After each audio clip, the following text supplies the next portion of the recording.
It's November 9th, 2011. My name is Sarah Gutman, and we are here to interview Paul Bard, who is a survivor of the Holocaust. Did you ever see women walking around Auschwitz one? Women who may have been prostitutes? Toward the end of our stay in Auschwitz, they separated the block. They put additional fences between the block and the rest of the blocks, and they brought in a group of women there in that special block. And you could have a ticket to visit the block, even if you were a prisoner, if you were a Jew. You had the right to go to the women. And what kind of services would they? I have no idea, because I didn't have the intention, not only the intention, but the desire didn't exist. Jewish woman from Saloniki, Greece, in the brothel of Auschwitz I in the second half of 1944. Πείτε μου, κυρία Σίλβια, άλλη φορά κινδυνεύσατε στο στρατόπεδο? Μόνο μια φορά, άλλη. Θα το πω, δεν ήθελα να το πω, αλλά θα το πω. Δεν πειράζει, τα παιδιά τώρα εδώ είναι. Και αυτοί ξέρουν, όλοι τραβήξαν, όλη η Ελλάδα τράβηξε στην κατοχή, όλοι υποφέρανε, όλοι το δικό τους μερίδιο. Μια μέρα έμεινα αργά από το απέλ. Μόλις σφύριξαν, δεν πρόλαβα να πάω στο απέλ από τον μπλόκο μου.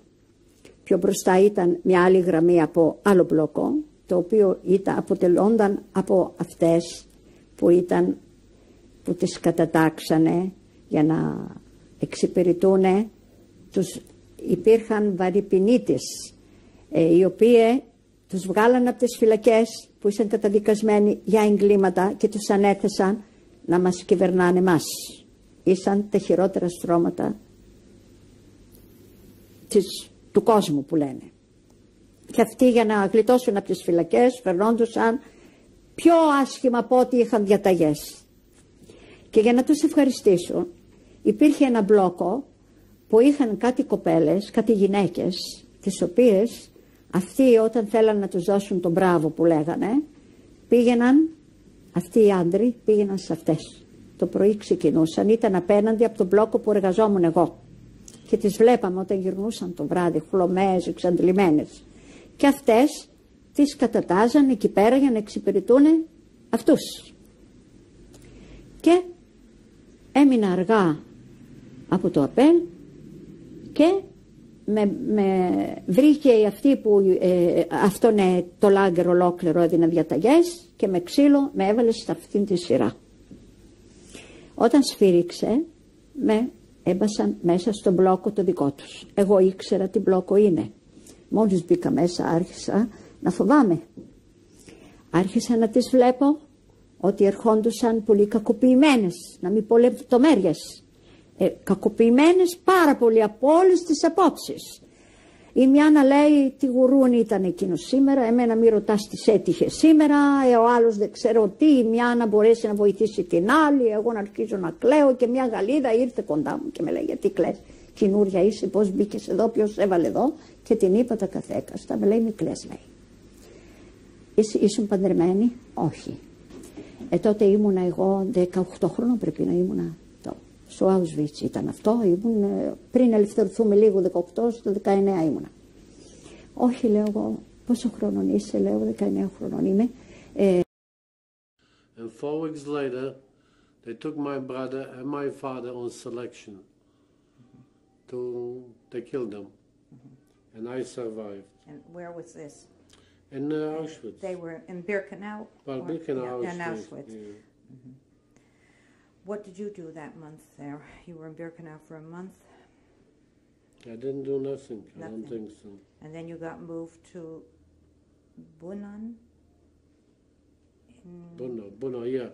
Buno is a place where they make munition, chemicals, for the Germans. Mm-hmm. And I had a job,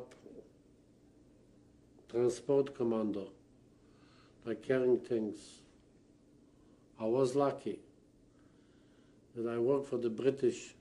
Where I worked, there was a British commando. And I used to go in, I was a child, they used to give me some food. British commando, they were Prisoners of war. And they used to give me some food. And I never forget, over there, every Sunday, every day, like 12 o'clock, came Russian flyers dropping bombs. And everybody ran, the Germans, even the prisoners, they had bunkers, because they needed us to make things for the war production.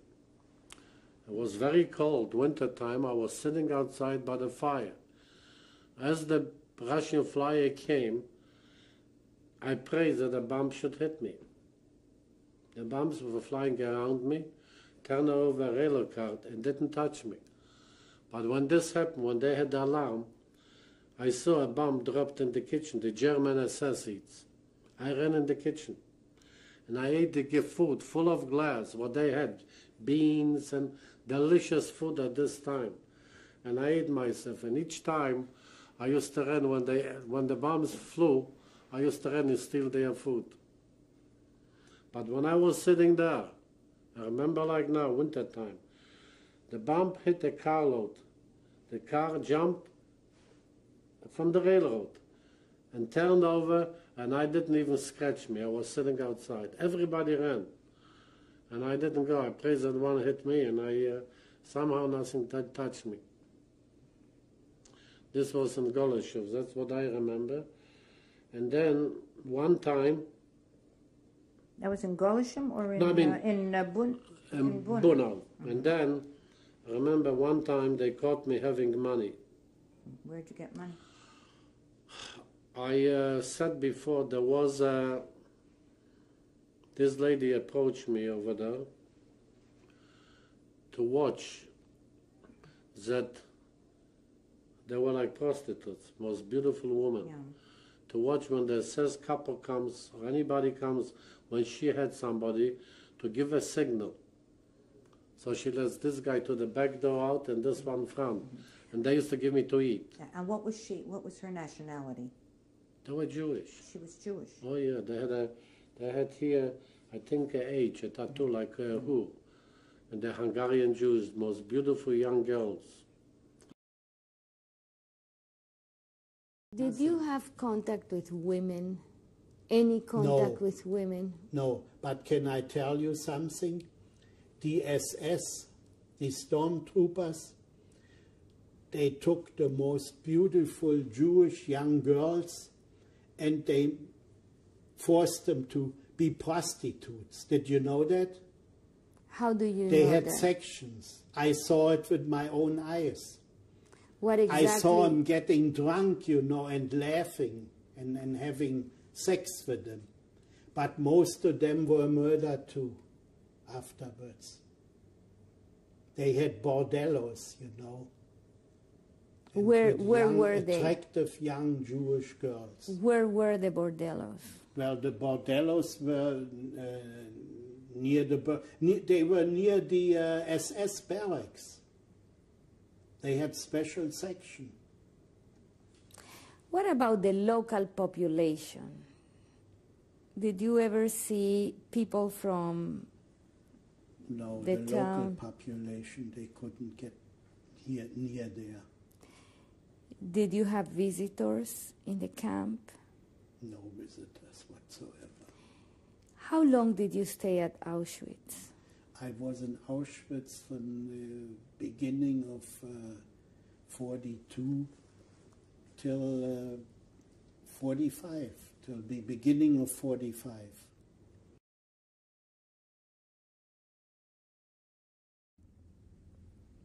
Do you recall other Jews returning to Paris? Oh, yes, this I recall. I remember because we used to go every day to trains.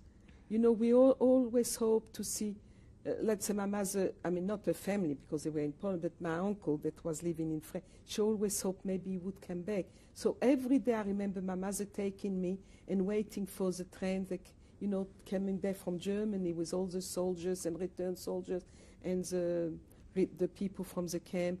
every day we were on the train station waiting to see if we could see people or family or friend that we would know. She was, for months we were waiting there to see her brother coming back till we realized he wouldn't come back. Oh, this I remember, going to the train every day. And did the Red Cross have news at all? The Red Cross, you could the Red Cross used to put out names of survivors. You know, let's say if you see the name, you would ring them to the Red Cross or go, and they would put you in touch with them. This I remember. Do you remember when you began to hear the stories of... Oh, straight away. Straight away? Yes, because I had actually I had terrible stories, because I've got a cousin of mine also named Suzanne. We were both named after the same grandmother, and she came back and she was unfortunately in the House of Dole. You know what the House of Dole is in the German camp? Like prostitute, you know. They'd call them the House of Dolls. You never heard of that? Mm. Well, they call the House of Dolls, when the most beautiful girls, they used to put them as prostitute for the German, and she was put there, and they made what they did with them, it was unbelievable. And how old was she? Back. She's a year older than me. She was a very young girl, beautiful girl, and she couldn't have any children. She adopted 2 children after the war. She married a lovely man. They adopted 2 children. But she used to tell me so I knew the story straight away. She used to tell me such terrible stories. Terrible. What they did, and all the, you know, they made Mengele, you heard of Mengele, doctor, when she was one of the Mengele's patient. They made such terrible thing on her, you have no idea. She had holes in her body, shocking. And she spent 2 years after when she was liberated, they thought she was dead. They had put her on a pile with the dead people, and an American soldier saw her moving her hands, and they realized she was not dead. She was they took her to Switzerland. She was 2 years in a sanatorium. Took her 2 years to recover. She had so many operations. And where is she now? She's in Paris. Yes, she adopted the 2 children. But you see, that girl has a lot of bad memories. She is not a well girl. She gets a lot of. She has mental problems. You keep in contact with her? Oh, yes. And I always see her when I'm in Paris. And she always talks to my husband, because she said he's the only one that can understand what she went through, because he went through the camps. She said with her family she can't talk, but he can understand what she went through. She loves to talk to him.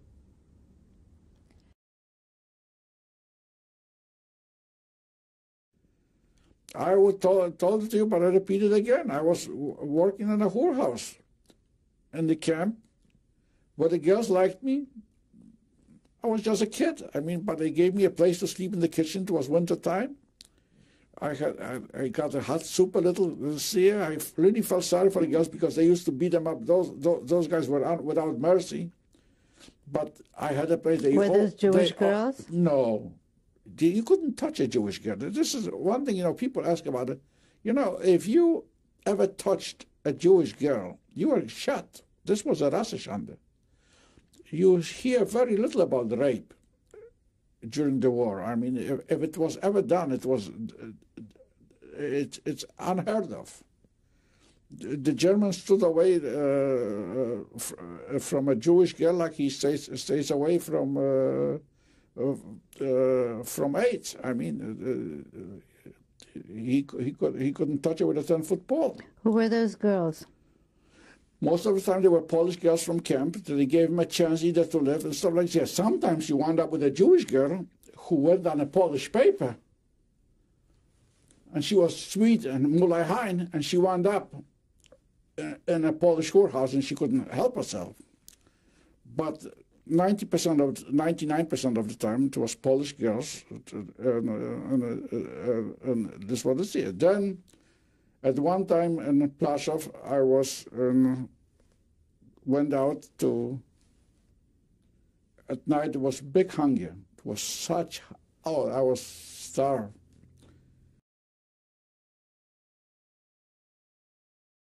Which camp was it that your barracks was near a barrack they used for prostitution? That was in Flossenburg. In Flossenburg. Yeah, in Flossenburg. You just mentioned about that. Yeah, in Flossenburg, our barrack, also the Jew barrack, we always were called the Jew barrack.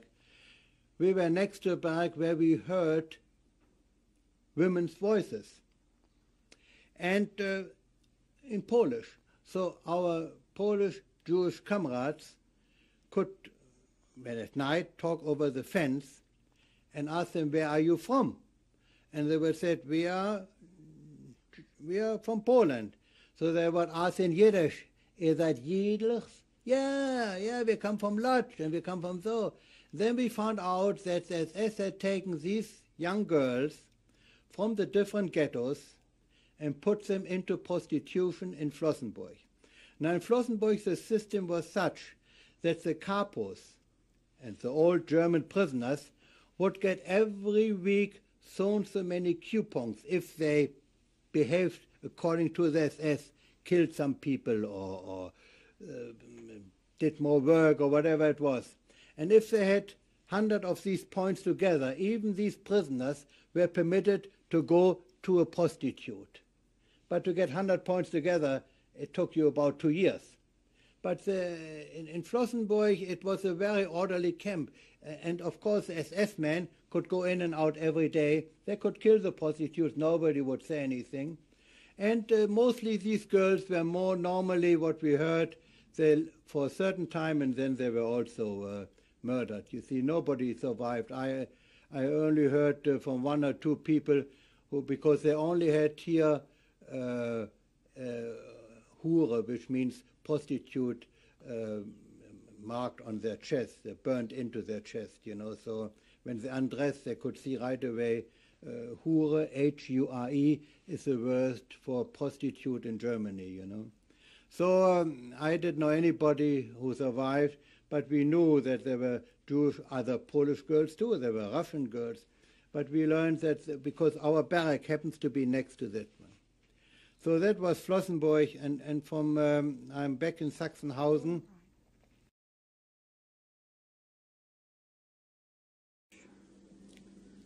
My name is Uri Schechter. Today is June 2nd, 1997. I'm conducting an interview with Judith Becker. The interview is taking place in Jerusalem, Israel. What is your name?